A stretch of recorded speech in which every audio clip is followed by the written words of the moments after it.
Mr. President, are you reconsidering the nomination of Matt Gaetz? Right. Matt Gaetz was nominated for this position because we have a problem at the Department of Justice. For the last 8 years, they have run roughshod over rule of law in this country. They have prosecuted political opponents. They ran the Russia collusion hoax. And too many people in Washington, D.C. did not stand up against what was happening there. And many Americans are upset about it. Matt Gaetz is one of the most effective people at fighting that Russia collusion hoax and other information operations, whether it was the Brett Kavanaugh information operation, the Donald Trump Russia collusion hoax information operation, or the one that is referenced here, which is something that the FBI and Department of Justice, which hate Matt Gaetz, looked into and cleared him of any wrongdoing. The idea that this is about the issue is corruption. It's the Department of Justice's corruption. And people are sick and tired of people in Washington, D.C. doing nothing as these people tried to destroy the country and getting upset at someone who actually might root out the corruption there. We don't have a Department of Justice. We have a Department of Injustice. And that's why you get Matt Gaetz as a nominee. This is the same testimony that was, again, dropped by the DOJ and the FBI because these people were not credible. And I will say that for the senators that are coming forward and stating that they need to read this testimony,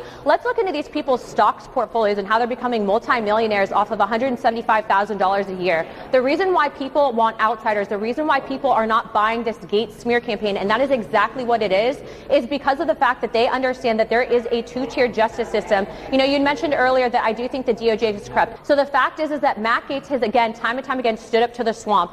Frankly, I know him as a person. I know his family. And I've been able to be privy to the conversations behind closed doors of members looking forward to this leaked ethics report because they know that it's going to smear him. I'm not going to state who the members are, but what I will state is that that type of behavior, putting this forward to the American people, smearing Matt Gaetz's reputation, and then also undercutting the credibility of President Trump, who, again, the American people trust to lead this nation. I'm not going to play that game. Yes, when you take a look here, you can clearly see a question was posted today by a CNN reporter to Trump.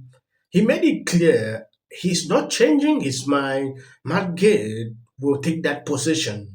Now, the view Sonny Hostin is forced to issue a legal note. When you look through her face, you can clearly see she was not happy reading that. It is about Matt Gaetz. What they said, extremely concerning. On this video, we are going to take an exclusive look into all that. When you take a look at this tweet, this is beautiful. The viewer had to read a legal notice about the fake claims made against Matt Gaetz, or he would have sued them into. He is not even Attorney General yet, and they are already working on eggshells. You can see the panic going on and the reason these people don't want Matt to take over that position. Some decision picking this man and insisting that he will be the one is a decision he has sent, that he is the only person that can take up this. I've never really paid a lot of attention to Matt Gaetz. I'm going to be honest. I saw that he was somebody who wanted a lot of attention. And in general, I tend to ignore people like that. I don't like fueling that fire. I understood that people I like interacted with him a lot. People like Tucker, Trump obviously loved him. Fine. He wasn't exactly my cup of tea. I didn't have anything against him per se, but whatever. Not like, I'm just trying to tell you, I'm not some Matt Gaetz sycophant. But the New York Times Daily podcast today has made me a big fan, which I don't think was their intended effect. So the Times, with this reporter, Robert Draper, he's talking about how typically the Attorney General has been independent from the White House / president. And that's been a glorious thing. Now, he doesn't point out that JFK appointed his little brother, RFK, who was only 35 years old and had never tried a case, had not that much legal experience when he made him Attorney General, complete nepotism. And it was only about one thing, loyalty. And he wasn't the first to do that, nor the last. But anyway, this more modern or more recent trend of there'll be sort of this, not a Chinese wall, but more independence foisted on the DOJ when it comes to dealing with the White House is in exactly that. It's more of a recent trend. And there is a history in this country where it wasn't there. not pointed out by the Daily. In any event, here's the New York Times setting that up. The Attorney General has tended to be an office that operates more or less independently from the president. The Attorney General will often do things that might even offend the president, might even investigate members of the administration. So to pick someone like Matt Gaetz, who is an unflagging loyalist to Donald Trump, would seem to suggest that the DOJ will, under Trump's presidency, become completely co-opted. Good. Great. We're off to a good start. I mean, he talks about how sometimes they'll investigate the sitting president. We know. That's why he's choosing Matt Gaetz. That's what's led people like me to say, I don't really care how incendiary he is. He seems like he might actually work there. He's like, oh my God, he'd be an unflagging loyalist. The DOJ might become completely co-opted. Yes, I'm glad that Megyn Kelly is now fully supporting Matt Gaetz due to how much his nomination has triggered the fake news media. When you look at the fake news media melting down about this guy, it should signal something to you. I have said this over and over. If you do something and these people are not after you or they are not triggered, no, you are doing a wrong thing. The view was not left out. They did segment upon segment, and after realizing that this thing can bounce back, Whoopi and others were there watching Sonny Hostin reading a legal note extremely concerning. When I go back into history, 2020, they issue around 20 legal notes. That should clearly tell you these people are insane. It is important. I show you that video. If you're not subscribed to this channel and you love what I'm doing here, the only thing to support me is to always share all the videos on screen. Sonny, you have a legal note. I do have a legal note. Thank you, Whoopi. Matt Gaetz has long denied all allegations, calling the claims, quote, invented, and saying in a statement to ABC News that this false smear following a 3-year criminal investigation should be viewed with great skepticism. That DOJ investigation was closed with no charges being brought. We'll be right back. Matt Gaetz is a person of low moral character. This is widely known about him, and I'm kind of bullish he's not going to get through.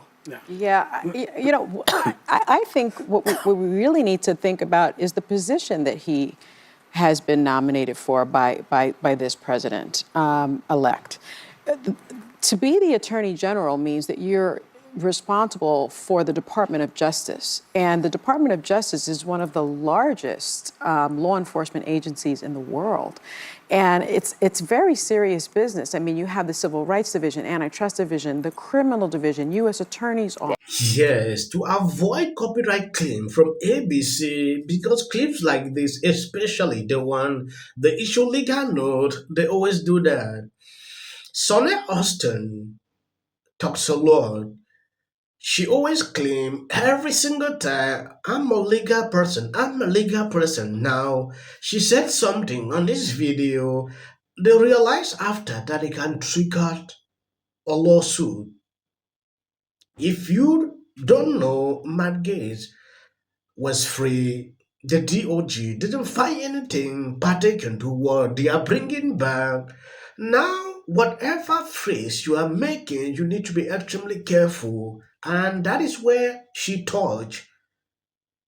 I don't want to play the video, or if you don't know, you can check maybe on X. You will watch what she actually put out. But it is important. I have shown you what exactly is going on. The View really deserves something like this, because they have spewed this over and others, and they always go free. It is high time people start taking legal actions. I searched for a way to respond appropriately, and I called on my 10 years as a litigator in addition to my now 20 as a journalist, and I think I found the perfect phrase, go f*** yourselves.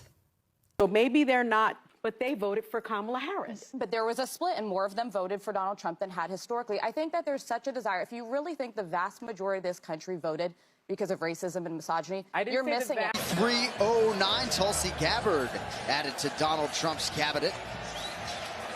Also with a theory that a lot of people seem to be coalescing around. They were too woke, insisting that people use the term Latinx. You have to say they. No, you have to do this. Stop with the virtue signaling. Step away from woke. Focus less on who is woke and more on who is broke.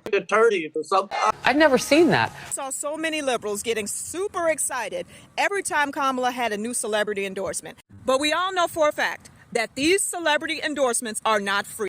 Oh, is it true that they paid you $1 million for the endorsement for Kamala? Not true. Now it's time to unite everybody. I want to know what would change after doing this. Comes out against Trump. I don't care if they write that. So, with that, I'm going to shake it off. Figure out a way to say thank you. That guy's name, he's such an absolute prick. I can't stand him. But anyway, Hey there. Not doing great. Terrible night last night. It was a terrible night. What will the rest of us be doing on day one? Bishop Vigano, he says that A lot of people were confused about why. Marcella, thank you, Jill, and the